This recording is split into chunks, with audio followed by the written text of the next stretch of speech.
Thank you, and thank you everyone for attending this evening. A week today, when everyone in this room is walking into the polling booth with ballot paper in their hand, there should be one question in your mind, and one alone. Do you think it's time for change? Across Britain, we've had almost 14 years of Tory failure, seeping into every aspect of life as we know it. Bills and mortgages are going up, the cost of the weekly food shop is rising and ballooning, our schools are crumbling, Broadmead Bridge is creaking, Whipps Cross Hospital is still not built. We have spoken to over 15,000 residents since my candidacy, and let there be no mistake, this is a two-horse race. Conversations and independent polls say that too. There is a real desire for change in this constituency.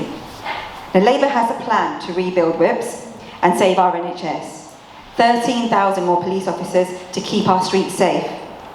A world-class teacher in every classroom. Your energy bills slashed with Great British Energy. The economic growth that Britain needs to keep taxes, inflation and mortgages low. That's why I'm standing here today, to be your MP for Chingford and Woodford Green.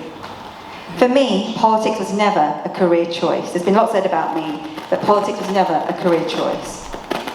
Since the death of my husband 8 years ago, I've raised my daughter alone, with my family supporting my mum through a mental breakdown who was sectioned and now in a care home, experiences that were made harder by Tory policy.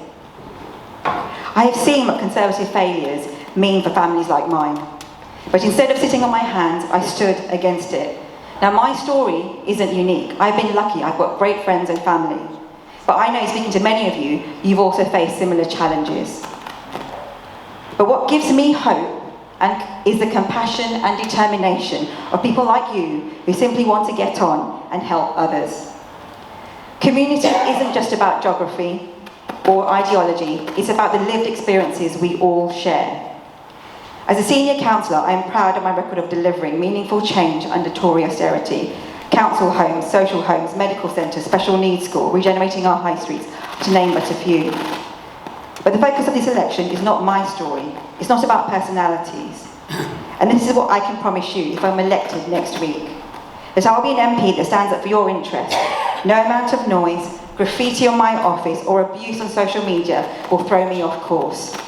I'll be a brave and pragmatic MP. Perhaps not someone that you'll always agree with, but you will always know where I stand. So on the 4th of July, when you are handed your ballot paper, do not think of me. Think of Sharon in Endlebury, who had to wait 2 years for an operation at Whipps and needs a Labour government to rebuild it.